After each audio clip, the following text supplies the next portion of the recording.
And look, there have been more disturbing details. They're emerging about Australian SAS soldiers deployed in Afghanistan. The ABC reports that after a shootout with the Taliban fighters in 2012, the SAS then allegedly started firing at civilians in what witnesses have said was a mass shooting. Up to 10 people lost their lives. The Inspector General of the Australian Defence Force has spent the last 4 years investigating possible war crimes by Australian soldiers. The ADF has refused to comment. Robbo, we keep hearing these stories. You've got to think where there's smoke, there's fire. We keep hearing about Australian war crimes. We look at our soldiers as heroes. Does this tarnish their reputation, and how far should we go to get justice for the people they've killed? I think there are a lot of layers here. First of all, first and foremost, our hearts go out to people who lost their lives. That was absolutely tragic. It is awful. It is horrible. And nothing can bring them back. And what happened was nothing short of horrific. But it becomes complex now because you're in a wartime situation. So it's all good for us to sit here going, well, you would know, but, we amp these boys up, and girls rather, they're in a combat situation. It's high adrenaline.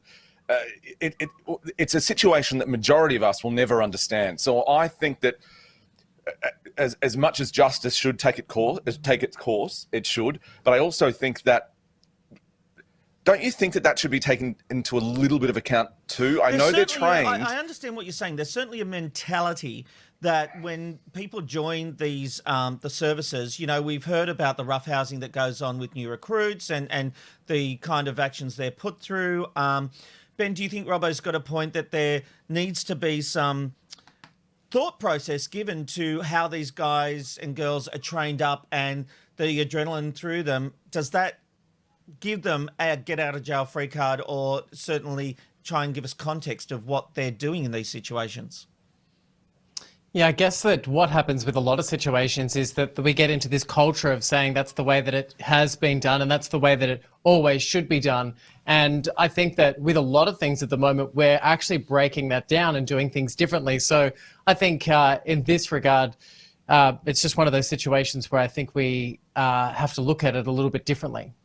Do you know, Robbo, Australians sort of take the high ground when we look back at previous world wars, and a lot of older Australians have talked about the Japanese and what they did to captured prisoners of war, and always held the Australian soldiers as having an honour about them and doing the right thing in times of war.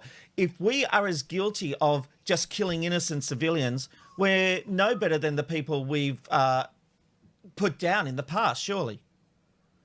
No, I agree with that, Rob. I think that there have been no wars in the world, no battles fought that haven't had that kind of, civilian casualties that shouldn't have been casualties. But I don't think they should get out of free jail card. I just think it should be taken into account. But I also like what Ben was going to say. Maybe it's the way that we've done things. So maybe the training needs to change, in response to that kind of combat area. But again, I've got to stress, we don't know what it's like, and not all soldiers are like this. But I just think it's not black and white. It's not cut and dry. There's got to be a few things to take into account here. If someone was doing it for sport, like shooting for sport, that kind of really awful, which we have seen videos of that, there's nothing to take into account there. But if it was in a high adrenaline situation, there's a lot of moving parts to this, I guess. That's what I'm trying to say. It's a really rough one because